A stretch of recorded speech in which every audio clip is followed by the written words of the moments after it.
Le président Talon n'a pas retrouvé un état de droit à son arrivée au pouvoir. Parce que lui-même a dû fuir le pays par la malle arrière d'un véhicule. C'est frustrant, c'est humiliant, c'est révoltant. Ce que je dis ne fait pas de moi un homme politique. Pas du tout. Mais il faut qu'on se regarde droit dans les yeux pour se dire un certain nombre de vérités. Nous sommes responsables, ou certains hommes politiques sont responsables de ce qui se passe. Lorsqu'on parle de kidnapping, tentative de coup d'État, tracasserie policière,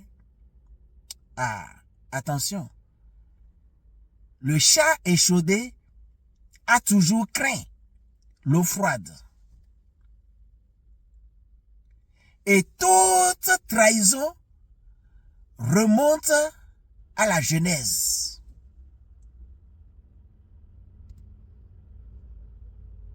Alors, mais les dérives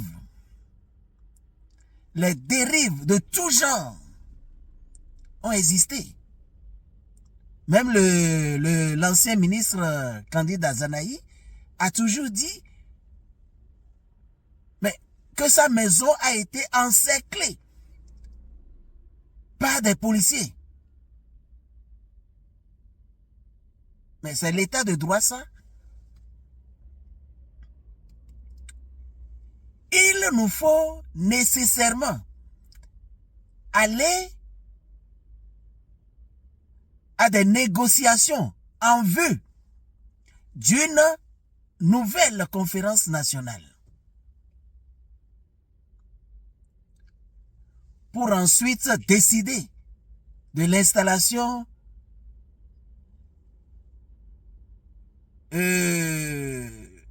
des institutions de contre-pouvoir. Sinon, nous aurons toujours du pain sur la planche.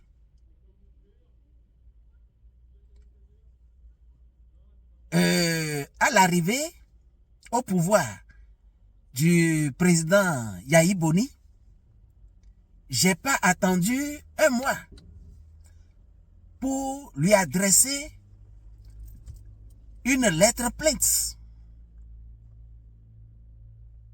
dans laquelle, sommairement, j'ai dit que j'ai été victime d'une bavure policière, d'une atrocité policière de la part d'un commissaire de police qui m'a volé 2 véhicules. Et autre chose,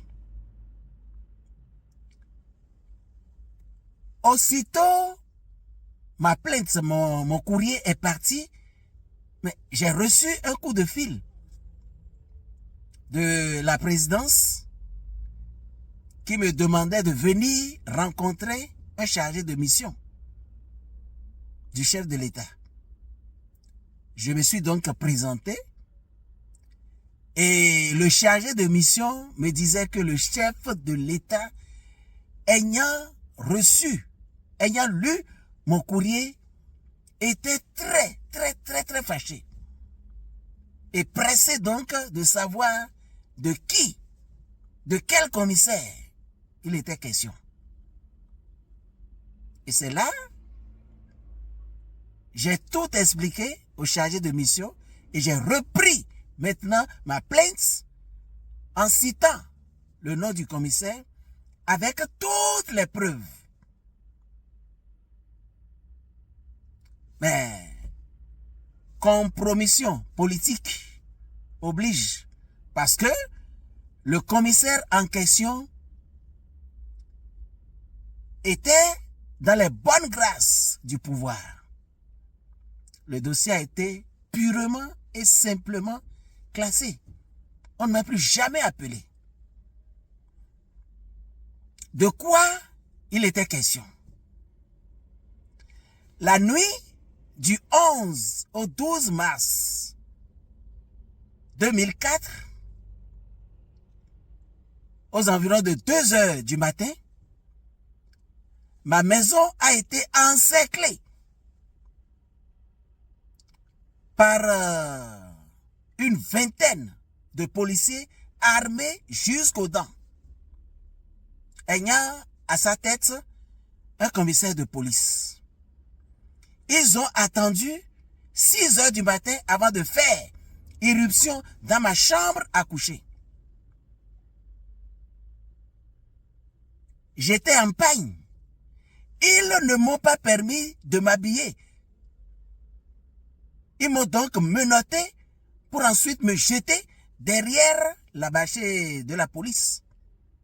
Sirène à fond, ils ont fait plusieurs fois le tour du quartier et plusieurs autres tours de la ville de Cotonou, histoire de me présenter comme un gangster, un délinquant.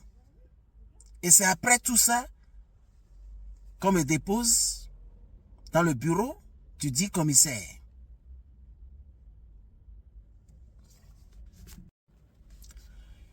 Une fois devant le commissaire, ce dernier ordonne qu'on m'enlève les menottes et ensuite il demande qu'on me donne de l'eau à boire. Après, il me tend un papier et il me dit de lui faire une décharge comme quoi je lui aurais pris 500 000 pour un véhicule que je n'ai jamais livré. Je lui ai demandé s'il était malade. Est-ce que dans sa tête là, est-ce que ça va? De me donner le papier et que je vais écrire un rapport en 3 volets. Premier volet. Effectivement, que j'ai reçu une avance de 500 000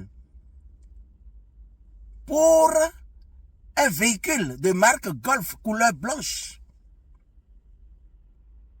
et que je lui ai livré et qu'il a d'ailleurs frauduleusement immatriculé au nom de sa femme.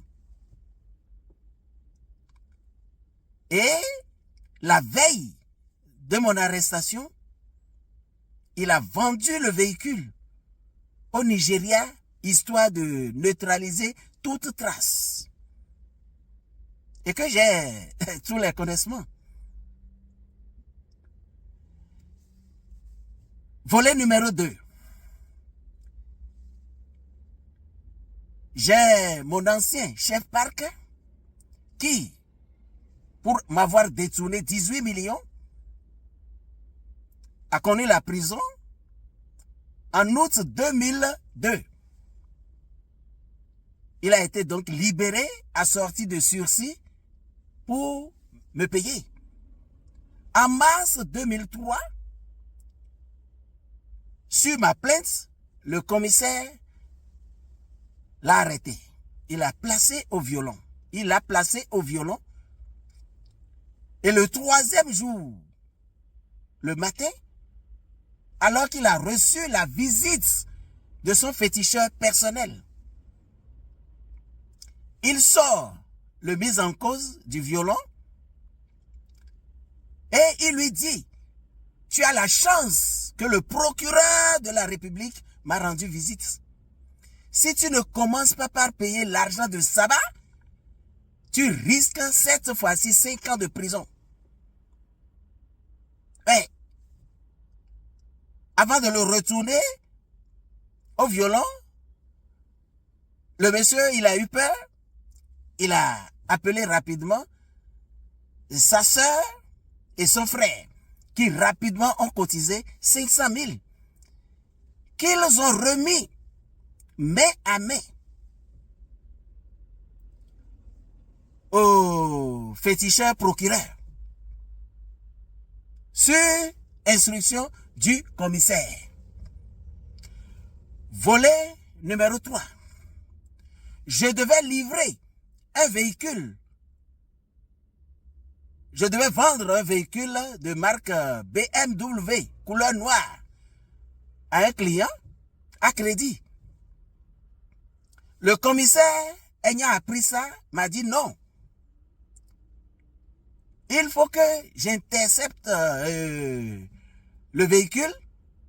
Et il l'a fait, il a intercepté le véhicule vers Akosombo, qu'il a ramené dans son commissariat, afin que le client vienne prendre l'engagement devant lui pour me payer.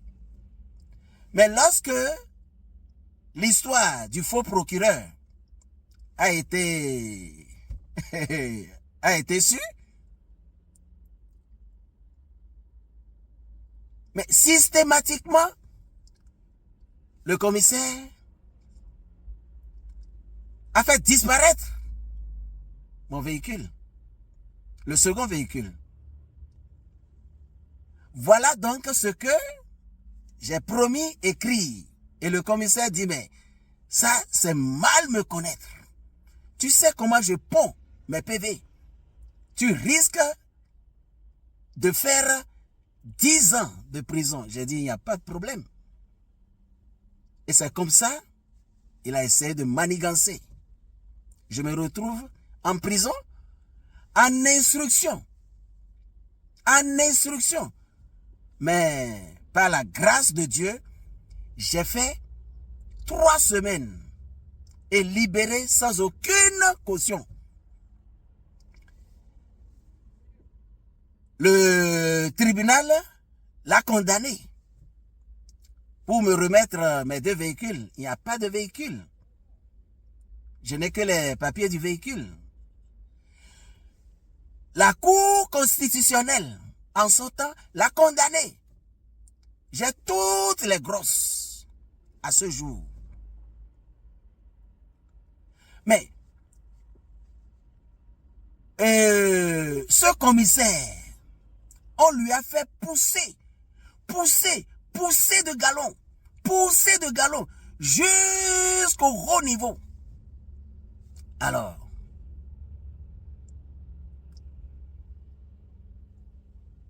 les dérives se sont alors multipliées.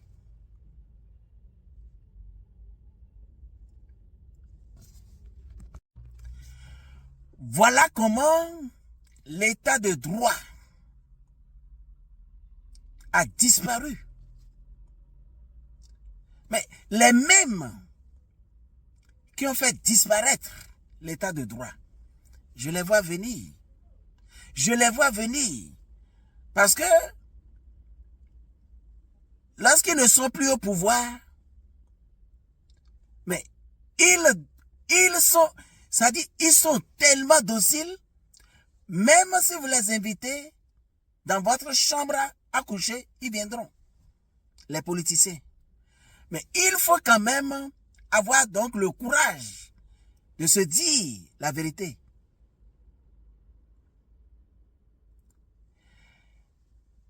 Pour ensuite négocier.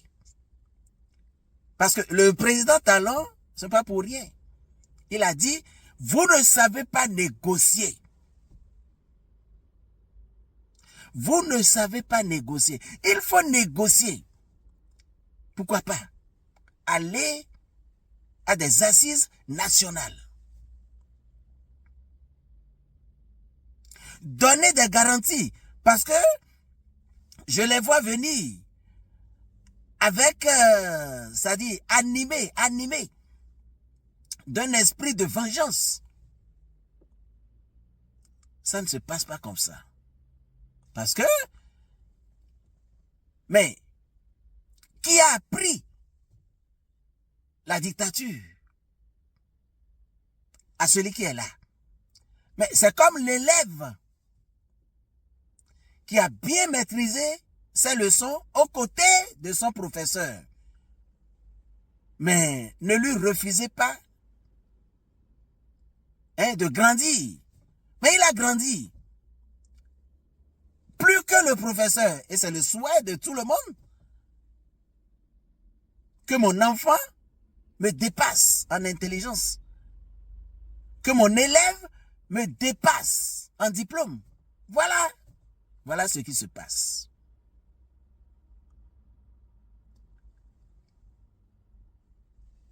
Nous n'étions pas dans un état de droit.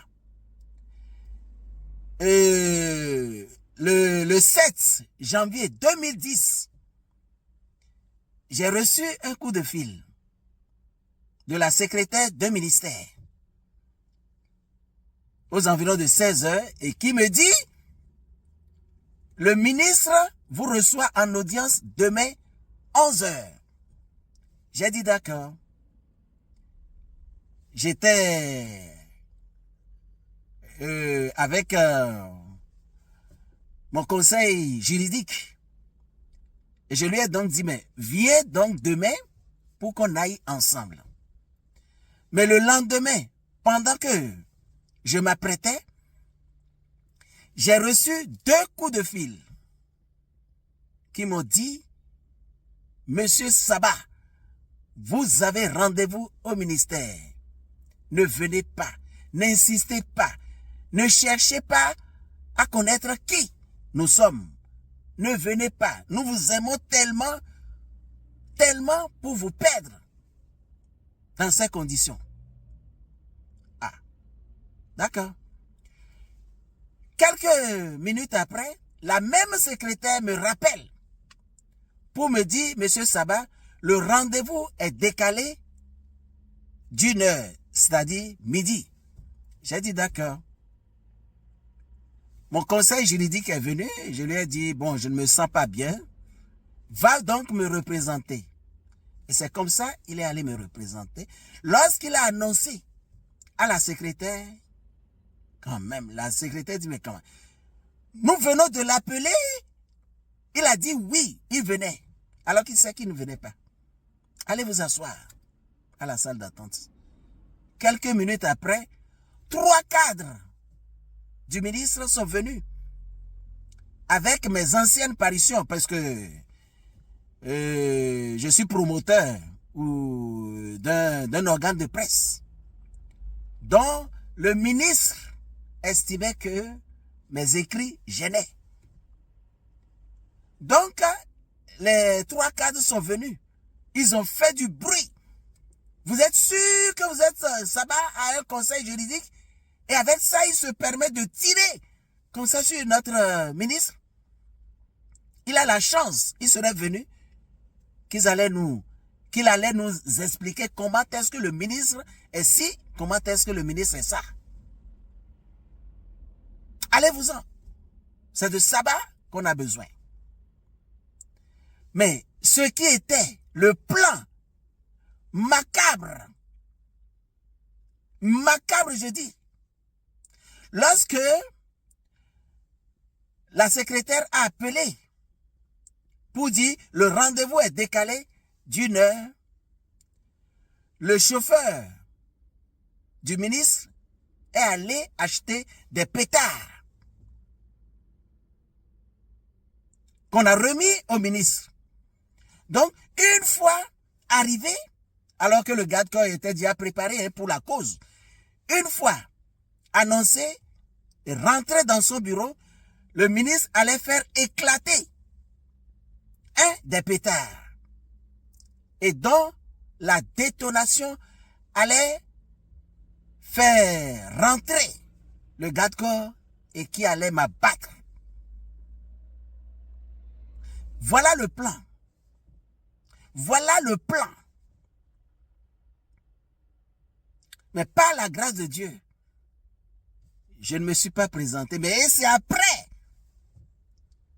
que des gens m'ont expliqué ce qui devrait se passer.